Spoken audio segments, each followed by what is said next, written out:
Hello, everybody. How are you doing? Yeah, so this should be the second video I'm creating, video two, right? What I call my Sunbite. And today I wanted to talk about, well, the last time we talked about, I think my last video was about how to have difficult conversation, and today I wanted to talk about the importance of serving. Serving. What I mean by serving, like serving people or serving something.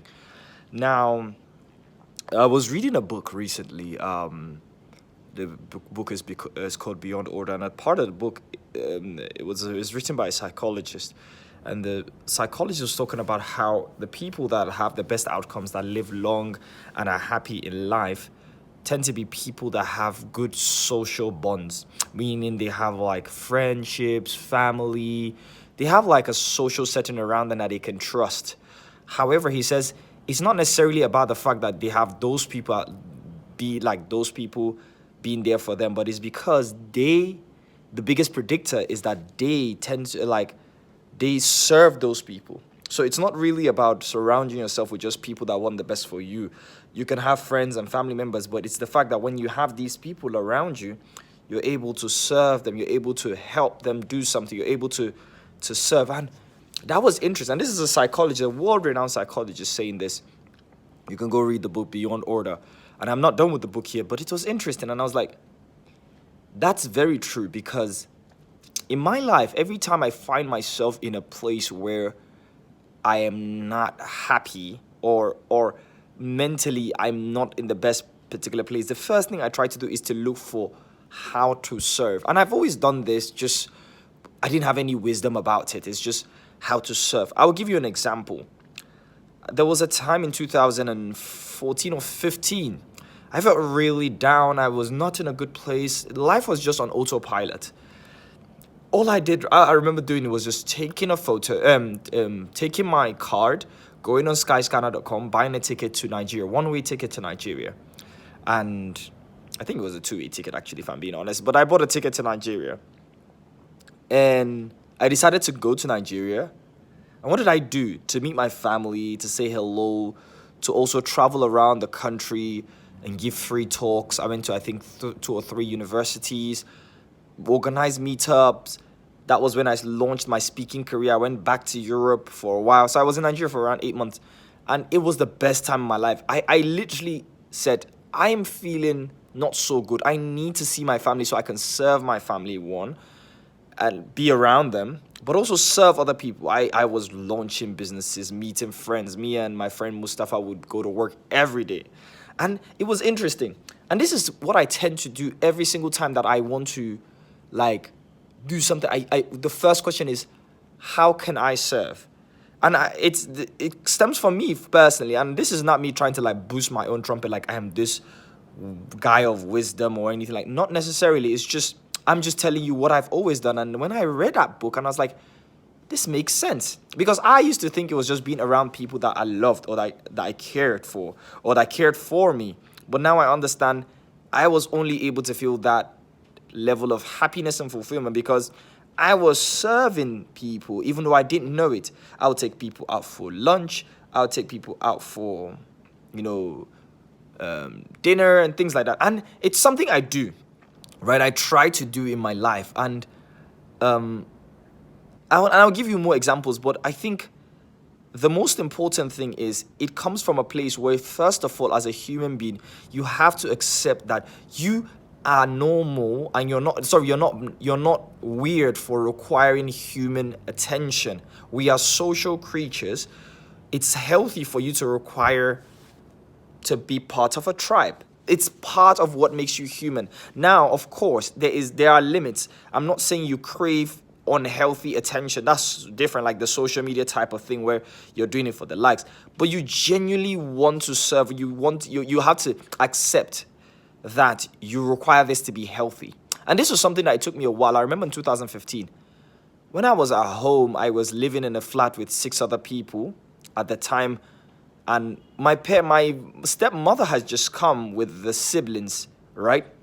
At the time, I had three younger siblings that she was taking care of, and they came to London, and then we had an amazing time. And when they left, I just felt this emptiness, because while they were in London, I was just doing everything for them. I was serving them. I was making sure they had dinner. I took them to the zoo. I took them to the London Eye. We went to the palace. We skated around London, and my sister was ill. I remember taking my sister to the hospital, and for the first time, she was really shy to answer a few questions. And I was just like, hey, I'm your big brother. You can be calm about it. But I realized the reason why I felt that level of, that upbeat part of me, that level of fulfillment, was because I was just doing things for them. I was really happy, and I was doing this. I wasn't like killing myself to do these things. I wanted to make sure they were happy. I got them a nice house in North London that was just 10 minutes away from me. We were really, really having a lot of fun.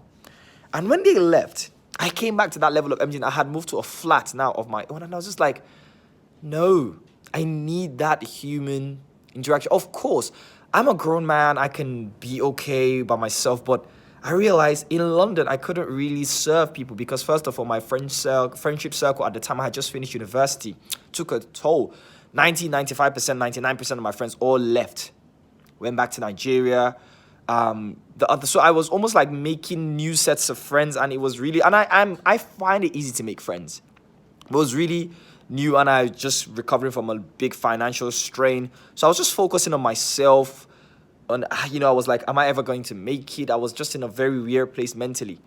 And I ended up going to Nigeria for 6 months, 6 to 8 months. And it was the best time of my life. And now I understand why. So it's really important. You cannot lead if you don't know how to follow.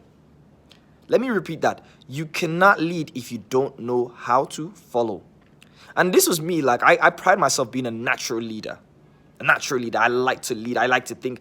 I just find myself in situations where it's time to make a decision. I just start talking, and people just tend to listen, and they take what I say as fact. I remember when I was in C school, which is the leadership training that you need to do before you become a prefect in Nigeria. Well, in my school at least, I remember I was not the biggest guy. I was not the tallest guy. I was not the strongest guy. I'm actually probably the skinniest guy there. But whenever we had a task, I would just say, hey, guys, look, we need to think about this carefully, blah, blah, blah, blah, blah, blah. Does anybody have anything that maybe... So I'll come up with a plan and say, this is what I think, but please feel free to come up with maybe a different plan and all of that. And what I realized is, because I was willing to at least put my foot forward to say, hey, I'm willing to share my vulnerability with you. I'm willing to share my plan with you, even though the plan may not make sense to you. But I'm willing to do that because I'm okay with you critiquing it. Because it's not necessarily about my ego per se. It's about the goal. My phone is ringing. It's about the goal, right? And I was like, okay, hold on 1 second. Who's calling me? Oh, it's my sister calling me to see if I'm going to go pick up the kids. I'll do that later. Anyways, so it was really interesting. But these guys always just seem to listen. And task after task, what started happening, it was as soon as there was a new task, maybe by the third task, people just looked at me automatically like, okay, what are we going to do, Sani? And I'm like, what? Like, we're a team. And I started realizing they were not looking at me because they didn't know what to do. They were looking at me because they started to trust my judgment.